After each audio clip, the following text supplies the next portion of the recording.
전국적인 관심 속에 광주에 중차대한 현안들의 결과가 나오고 있습니다. 오늘은 어떤 분석을 해주실지 광주매일신문 오성수 편집국장과 함께 알아봅니다. 어서 오십시오. 예, 안녕하십니까. 네. 16년을 끌어온 광주도시철도 2호선 건설 논란, 결국 중단됐던 공사를 다시 재개하기로 결정이 났습니다. 이 공론화라는 과정에서 80%의 찬성 결정이 굉장히 결정적이었는데 앞으로 추진될 광주도시철도 2호선의 구간과 또 건설 일정은 어떻게 되나요? 네, 정말 오랫동안 끌어온 이제 도시철도 2호선 건설이 다시 재개키로 이제 결론이 났잖아요. 네. 그렇다면 이 2호선의 노선은 어떻게 되고 또 언제쯤 완공돼서 많은 시민들이 이용할지가 이제 많이 관심사입니다. 네. 그런데 실질적으로 많은 시민들, 특히 시청자분들도 노선이나 공사 기획 등에 대해서 잘 모르시는 분들이 많거든요. 네. 많이 알려져 있지 않아서요. 그래서 네. 오늘 여기에 대해서 좀 알아보려고 그러는데요. 일단 도시철도 2호선은 1호선과 달리 전체적인 원형을 이룬 구성으로 되어 있습니다. 네. 그래서 총 3단계로 이게 구성이 되어 있는데요. 1단계는 서구 유촌동 그 차량 기지에서 출발을 해서 시청이랄지 상무역, 그 백운광장, 조선대, 또 광주교대, 광주역을 지나서 이 북구청까지 이 완공되는 약 한 17.6km 정도가 1단계 공사로 이어집니다. 네. 1단계 공사는 2023년에 완공 예정입니다. 네. 또 2단계는 이 북구청에서 그 뒤편에 이제 전남대학교 또 이제 일곡지구와 첨단지구를 거쳐서 극락강역을 경유하는 이제 다시 이제 유촌동 기지로 이어지는 약 20km 정도가 예정이 돼 있는데 네. 네. 여기는 2024년에 완공될 예정이고요. 마지막으로 이제 3단계 구간은 이제 지선입니다. 그래서 이제 백운광장에서 효친역을 지나서 다시 이제 차량 기지로 이어지는 이제 지선 구간인데 약 여기가 약 4.8km, 약 5km 정도가 돼서 총 2호선은 41.9km의 노선이 이제 형성이 돼가지고 네. 2025년 완공할 계획입니다. 네. 이르면 이제 5년 안에 2호선 건설 가동이 시작이 되는 건데 그러면 지금 멈춰진 사안들을 포함해서 바로 어떤 절차들이 추진이 되나요?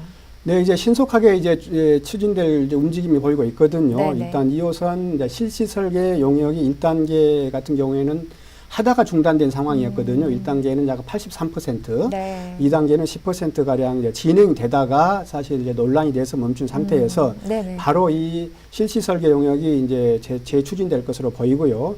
동시에 교통영향 평가랄지 이제 사업 계획 승인 신청 또 중앙정부와의 협의도 이제 빠르게 진행이 될 것으로 보입니다. 이런 것들이 행정 절차거든요. 네네. 그래서 이제 이용섭 시장이 이제 공론화 추진위원회 최종 권고안을 이제 수용하는 과정에서 공식 밝혔듯이 내년 상반기에 착공을 해서 그리고 계획했던 구간별 완공 시일을 최대한 맞추겠다 이렇게 언급을 했는데 아마 그렇게 추진될 것으로 보입니다. 네.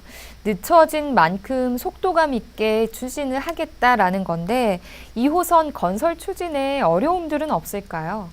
네, 현 시점에서 큰 어려움은 없을 것으로 보입니다. 이제 네. 공사를 이미 한번 재개를 했다 멈춘 상태이기 때문에 네네.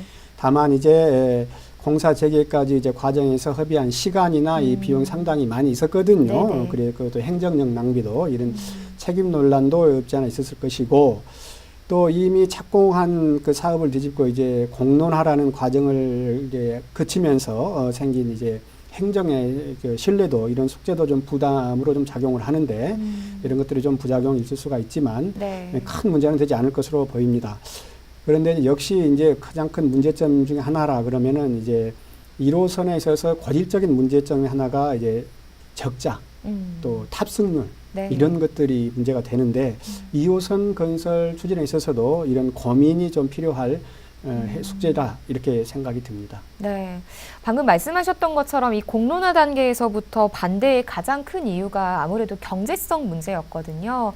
1호선도 지금 뭐 적자를 내고 있는 상황에서 2호선도 이게 뭐 불보듯 뻔하다라는 그런 입장이었는데 아무래도 또 이 적자 부담 더 가중되는 건 아닐지 걱정이 됩니다. 네, 적자는 가정될 수밖에 없습니다. 네. 그래서 사실 2호선에서 이제 공론화 과정에 참석하신 분들도 그렇고 많은 시민분들도 그렇고 제가 알기로 그냥 73% 정도가 막대한 건설 비용과 운영 적자를 이렇게 꼽았거든요. 네. 필요는 하지만 네네. 건설 비용이 많이 들고 또 운영비가 이렇게 많이 적자가 나는데 그에 네. 대한 문제점이 있지 않느냐 이런 것을 꼽았는데 사실 이 문제가 사실 이제 첨예한 문제인 것은 분명히 맞습니다. 네네. 그래서 공론화 과정에서도 이 반대 측은 만약에 1, 2호선이 현 계획대로 되면은 연간 보존액이 약 1,300억이 될 것이다. 쉽게 얘기를 해서 1,300억 정도가 적자가 나니까 시민 혈세로 물어줘야 된다 하는 네. 것이었고, 좀 찬성 측인 이제 도시철도공사 입장에서는 1,300억까지는 아니다. 한 730억 원 정도다 이렇게 밝혔었거든요. 네. 근데 1호선이 현재 한 360억, 400억 정도가 적자가 납니다.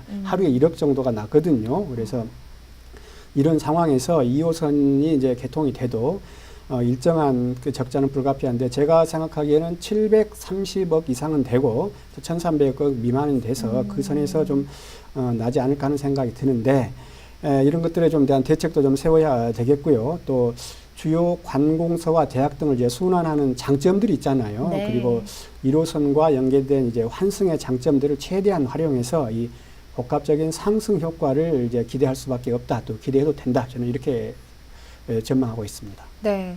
뭐 적자 문제 불가피하겠지만 그래도 2호선이 완공이 되면 아무래도 시민들의 편리성은 높아지겠죠. 네, 편리성은 대단히 향상될 것으로 보입니다. 사실 도시철도 1호선이 현재 운행이 되고 있지만 단선인데다가 네. 또 이제 호환이 안 되기 때문에 그래서 2호선과 연계가 안 돼 있기 때문에 이용객이 적거든요. 네. 아무래도 경유하는 역이 적지 않습니까? 네. 그래서 학생들이 주로 많이 이용을 할 뭐 대학이랄지 또 아니면 시청이랄지 이런 공공기관이 연계되지 않아서 이 대중교통에 좀 한계가 있었었는데요. 네, 네. 만약에 2호선이 개통이 되면 이 같은 불편은 대폭 향상될 것으로 이렇게 보입니다.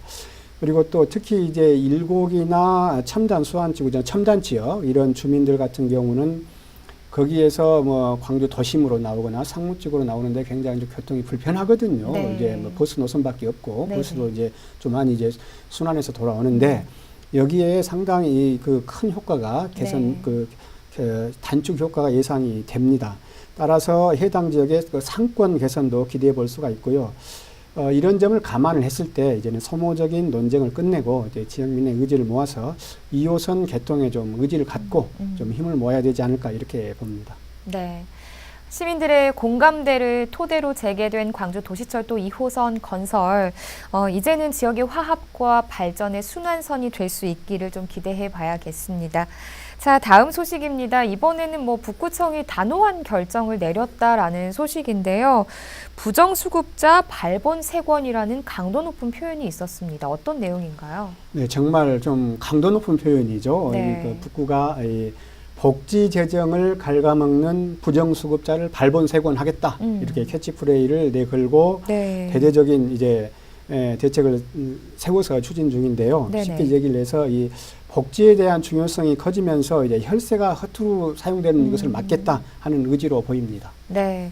북구가 이 정도로 나오는 걸 보면 실제로 복지 분야에서 부정수급자가 많은 것 같아 보이는데요. 어떤가요? 글쎄요, 부정복지수급자가 많다 이렇게 단정적으로 얘기하기는 힘들지만 네네. 전국적으로 좀 2, 3% 정도로 추정이 되고 있습니다. 근데 많이 줄을기는 줄었죠. 왜 줄었나?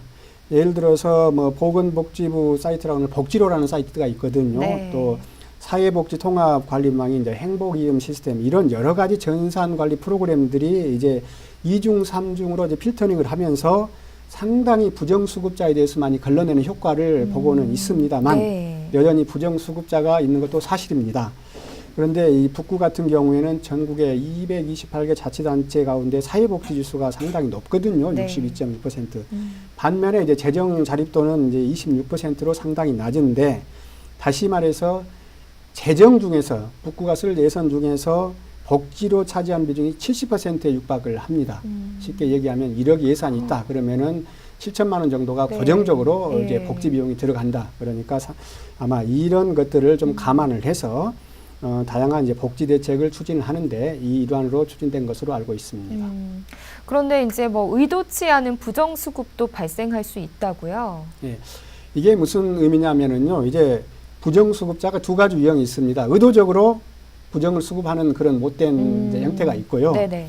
정말 그 의도치 않았는데 본의 아니게 이제 잘못 수령된 그런 경우가 있는데 네네. 사실 이 수급을 받는 분들의 상당수가 노령층이 많거든요. 그리고 또 일용 근무를 하시는 분들이나 또 단기 소득이 발생하면 이렇게 하는데 이런 소식들을 잘 모르고 있거나 또 자기의 정말 의지하고 무관하게 이런 부정수급이 상당히 이루어지는 사례가 빈번히 일어나고 있습니다. 네. 그래서 이 같은 경우를 이제 방지하기 위해서 북구는 이제 다각적인 대책을 세워서 우발적인 부정수급자도 발생하지 않도록 이렇게 할 예정입니다. 그래서 북구청이 이런 현상들을 좀 막기 위해서 지난 15일이었죠. 복지급여 클린 북구 실현을 위한 캠페인을 전개를 했다고요? 예, 북구청이 이제 지난 15일에 했었었고요. 그에 앞서서 9일에는 국립광주박물관에서 이제 복지급여 클린 북구라는 이런 캠페인을 걸고 캠페인을 했습니다. 네네. 이번 캠페인 같은 경우에는 이제 기초생활급여 등 이제 정부 보조금 수급으로 인한 국민들의 조세 부담을 좀 덜고요. 공정한 복지 사회를 실현하기 위해서 시민들의 이제 동참과 인식 개선을 위한 것이었는데요. 앞으로 광주 북구청은 복지급여 원활한 이제 확대와 또 반칙 없는 사회 건설을 위해서 한 명의 부정수급자도 없을 때까지 이제 완전한 이제 좀 정착이 될 때까지 시민들에게 지속적인 계도 활동을 펼치고 또 그래간 사례가 없도록 발본색원하겠다 이렇게 의지를 다지고 홍보에 나섰습니다. 네. 아무쪼록 이번 조치가 북구의 복지 재정과 공정한 수급에 큰 도움이 되길 기대해 보겠습니다. 국장님 오늘 말씀 여기까지 듣겠습니다. 고맙습니다. 예, 감사합니다.